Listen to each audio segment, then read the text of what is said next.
고 있습니다. 하지만 경찰은 수사가 적법하게 진행됐고 수사상 유출도 없었다. 이렇게 강조했는데요. 정말 경찰의 주장대로 수사 과정에 문제가 없었던 건지 이은의 변호사 연결해서 얘기 나눠보겠습니다. 변호사님 안녕하세요. 안녕하세요. 네, 경찰이 수사는 진행 상황을 다 지켜보셨을 것 같은데요. 네. 경찰이 얘기하는 것처럼 수사하는 데 문제가 없었다. 이 경찰의 의견에 대해서 어떻게 생각하십니까? 사실 지금 경찰이 그렇게 말하는 거에 대해서 공감하는 국민이 얼마나 될까라고 반문하고 싶고요. 네. 사실 이 사건을 뉴스로 처음에 접할 때부터 진즉부터 이거 뭐지 하는 마음이 있었습니다.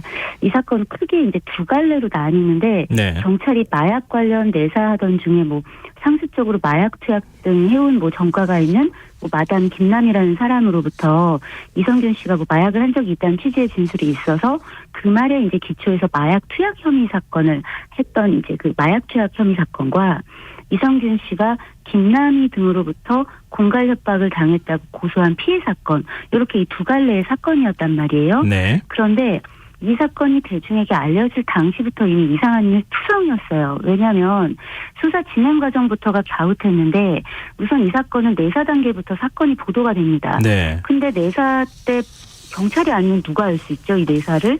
그러니까 이건 경찰이 아니면 알 수가 없는 정보인 거예요. 그런데 또 이성균 씨가 마약을 했다는 말은 확인이 필요한 일, 그러니까 불확실한 일인데 이성균 씨가 공갈협박 피해를 입었다라는 건 객관적으로 입증이 되는 확실한 일인 거예요. 네. 그러면 이성균 씨가 피해자인 건 우선 확실하죠. 그러면 가해자가 한 말이라도 확인을 해야겠지만 가해자의 말에 의존해서 불확실한 마약 수사가 주가되면서 계속 장기화되었단 말이에요. 네. 그런데 심지어 이성균 씨는 이 간이시약 검사나 모발, 다리털, 심지어 겨드랑이 털까지 검사를 했는데 다 음성이 나왔어요. 네. 그러면 솔직히 말해서 변호사들이라면 통상 이 정도 상황이면 증거불충분으로 검찰 송치도 어렵다라고 생각할 만한 상황이에요. 그런데 경찰이 추가 소환을 했단 말이에요. 네. 증거가 나와서 12월에 불렀다고 하는데 당사자가 마약이라고 인식하고 한 적이 없다고 진술 이미 했고, 근데 실제 마약 반응이 안 나왔으면 그 외에 더 추궁해서 유죄를 입증할 수 있을 만한 추가 증거가 대체 뭐였을까요? 그럴 만한 수준의 게 있었을지가 이제 사실 더 궁금할 지경이란 말이에요. 네. 그런데 이제 이쯤 되면 경찰에서 이성균 씨가 혐의가 있는가가 궁금한 건지 혐의가 있어야 한다고 애가 타고 있는 건지가 헷갈릴 정도였어요. 그런데다가 이제 계속 포토라인에 세우는데 네네. 제가 피해자 사건을 많이 하지만 피해자 측 변호인에게도 그 피의자 출석일을 안 알려준단 말이에요. 경찰에서. 네. 예. 그런데 매번 어떻게 이렇게 알고 다 기자들이 기다릴까요? 그러니까 이 사건은 대중에 알려질 때부터 이제 이 지금에 이르기까지 사실은 이상한 일이 있었습니까? 어땠습니까? 물어보시면 이거 뭐지? 라는 걸로 처음부터 끝까지가 점철된 사건이었다. 저는 그렇게 보고 있습니다. 근데 경찰 수사 방식을 좀 비판하는 쪽에선 그러니까 세 번 지금 소환 조사를 한 거잖아요. 근데 마지막 세 번째 조사를 할 때 그때 이성균 씨 측에서 비공개 조사해달라. 그러니까 포털라인에 서지 않도록 해달라. 이렇게 얘기를 했는데 경찰이 거부했다는 거 아닙니까? 이건 네, 맞습니다. 경찰은 이건 문제가 없다. 오히려 기자들을 배려한 것이다. 이렇게 얘기를 했더라고요. 그럼 이렇게 되묻고 싶어요. 경찰이 왜 기자를 배려하죠?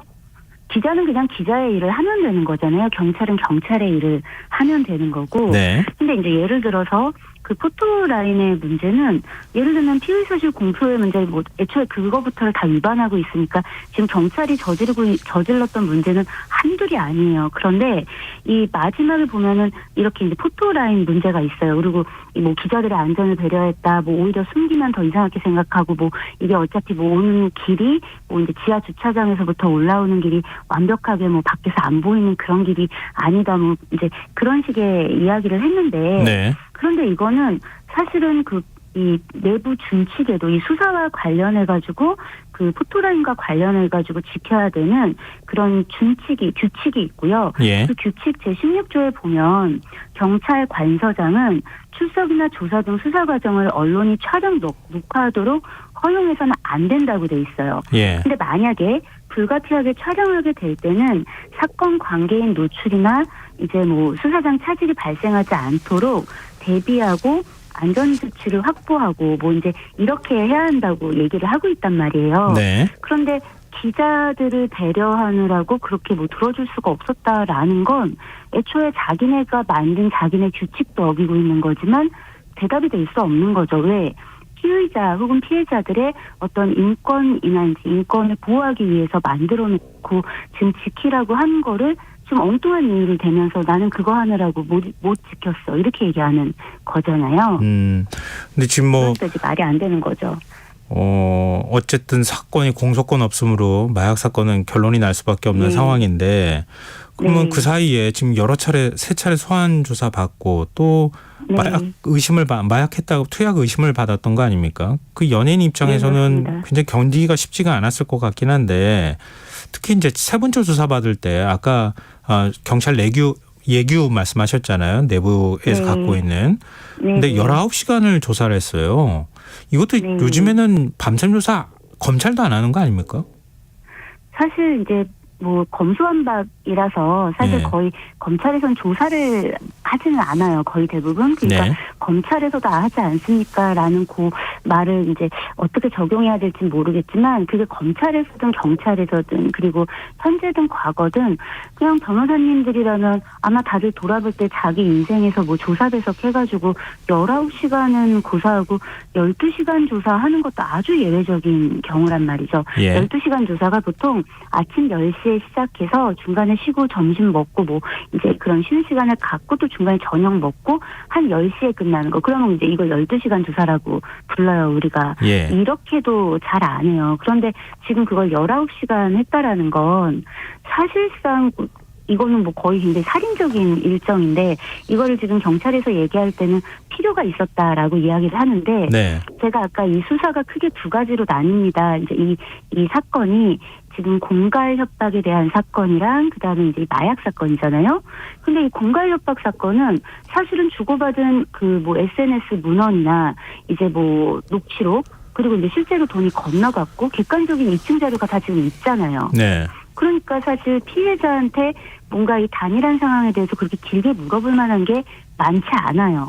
게다가 이미 앞에서 조사를 했었고. 네. 그럼 마약 사건. 자, 이미 1차, 2차 조사 받으면서 자기는 어떤 약을 한 적이 있긴 하지만 그게 마약인지 몰랐다라고 얘기를 했는데 예. 실제 이 사람의 신체 검사를 2번이나 했는데 예. 뭐가 안 나왔단 말이에요. 예. 그러면 이 사람한테 뭐를 어떻게 물어보면 19시간이 될까가 오히려 궁금해지는 지경이라는 거죠.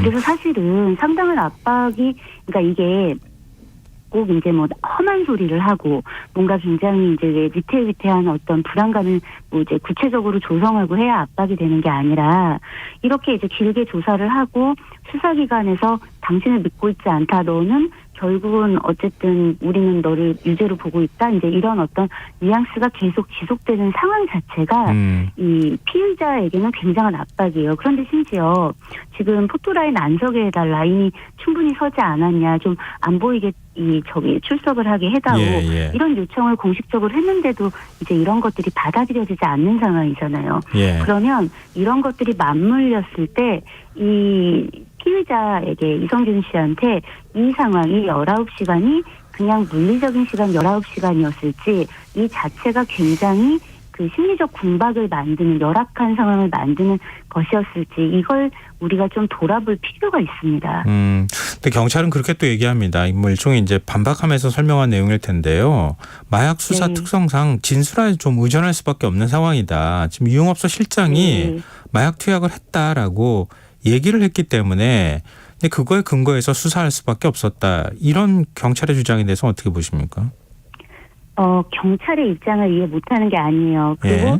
저의 경우에는 이제 피해자 쪽을 월등히 많이 하기 때문에 고소인 입장에서 경찰과 같이 협력해서 일을 하는 경우가 많아서 경찰이 수사 과정에서 어떤 애로사항을 갖고 있는지를 모르지 않아요. 그런데 우리가 마약 수사에 있어서 중점을 둬야 되는 건 마약을 공급하고 유통하는 사람들이란 말이에요. 네. 그래서 통상 우리가 상선이라고 불리는 사람들, 이 사람들을 잡기 위해서 어떤 진술에 의존해서 뭔가 이 상선을 따라가는 과정이었다면 이 부분에 대해서 조금 달리 생각할 수도 있었을 것 같아요. 그런데 이성균 씨의 경우에는 어쨌든 경찰이 두고 있는 혐의도 이 사람은 그냥 흡입 혹은 복용 이랬을 수도 있지 않을까라는 거잖아요. 예. 그러면 통상 이제 이런 어떤 종류의 사람들은 남에게 직접적으로 일단 해를 끼친다기보다 자기한테 가장 우선적으로 해를 끼치는 어떤 일을 한 경우이고, 그리고 이런 사람들이 이제 이렇게 전파하는 것들이 적기 때문에 어느 정도 자기가 혐의 부정하는 상황에서 실질적으로도 나오지 않았으면 이게 뭐 타인이 제가 했습니다, 제가 그걸 봤습니다 이렇게 말한다고 해서 입증될 수 있는 게 아니라는 거죠. 그래서 이런 부분에 있어서 통상의 수사 과정에서 보통 이런 사건의 수사 과정에서 보여주는 어떤 방법이나 정도를 훨씬 넘어선 건 뭐 제론의 여지가 없고 모두가 다 같이 지켜본, 국민 모두가 네. 지켜본 어떤 과정이었다. 그것에 대해서 변명할 수 있을까? 저는 이게 마약 수사고 통상 이렇다라는 걸로 얘기하기에는 이성균 씨가 상선이 아니라 복용에 대한 어떤 혐의를 받고 네, 그 사람이 알겠습니다. 초범이었고 이런 점을 생각해보면 좀 무리가 아니었나라고 생각합니다. 언론의 보도 태도에 대해서 좀 여쭤보고 싶은데요. 지금 수사 단계마다 진술 내용이 언론을 통해서 흘러나간다거나 또 언론이 다른 사안들도 거기 덧붙여가지고 보도하는 것. 지금 언론 보도의 그 문제에 대해서는 어떻게 보십니까? 저는 이번 사건이 굉장히 이 총체적 난국을 드러내는 사건이었다고 생각을 해요. 네. 왜냐하면 뭐 예를 들면은 자 23일에 조사를 받고 24일 새벽에 조사가 끝났으면 12월 26일에 이제 그 이성균 씨의 진술 조서를 인용한 어떤 보도가 어떤 방송국에서 된단 말이에요. 네. 그런데 이거는 지금 당장 피의자의 변호인도 입수하지 못했을 지금 자료란 말이에요. 문서란 말이에요. 네. 그런데 이제 이런 것들을 입수해서 이게 이제 단독이고 특종이라고 생각할 수도 있겠지만 이거는 어떤 지금 아직 혐의가 입증되지 않았고 더구나 전체적인 상황을 보면 혐의 입증이 어려울 것으로 보이고 무혐의나 이 무죄로 끝날 가능성이 상당한 사건에 뭔가 여론몰이를 하거나 이제 이목을 네. 집중시키는 그런 효과를 주는 것들을 보도하는 거잖아요. 예. 그리고 또 사건과 직접적으로 상관없는 뭐 이제 사생활에 대한 어떤 네. 녹취록 같은 걸 보도하는 행태라든가 이런 것들은 이번 기회에 내가 무슨 짓을 하고 있나, 우리가 무슨 짓을 하고 있나, 우리가 무엇을 소비하고 있나, 이거를 뭐 보도했던 매체나 뭐 혹은 뭐 이제 당사자, 이제 이 매체의 당사자들 혹은 이걸 소비했던 우리 대중들도 함께 고민해야 될 지점이라고 생각합니다. 네. 지금 뭐 현 정부에서 마약 수사 굉장히 강조하고 있잖아요. 마약 뭐 근절을 네. 해야 된다 이렇게 얘기를 하고 있는데 앞으로 수사가 똑같이 이런 방식으로 진행되면 비슷한 일들이 더 많이 발생할 수도 있을 텐데 이번 기회에 경찰이 수사 관행에 문제가 없는지 이런 부분 한번 돌아보면 어떨까 싶습니다. 오늘 말씀 고맙습니다. 네, 감사합니다. 네, 지금까지 이은의 변호사였습니다.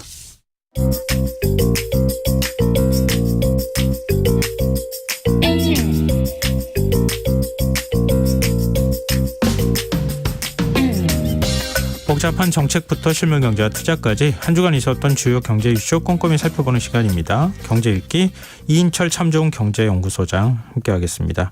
안녕하세요.